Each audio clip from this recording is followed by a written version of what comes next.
ঘুম থেকে উঠে খুব সুন্দর একটা সকাল পেলাম। আলহামদুলিল্লাহ। শুভ সকাল সবাইকে।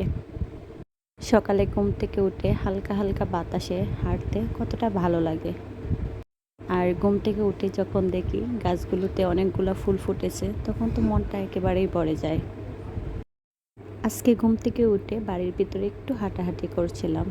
একটু বাংলার ভিতরে আসলাম, এসে দেখি আমাদের কবুতর দুইটা বাচ্চা দিয়েছে, মোটামুটি বড় হয়ে যাচ্ছে।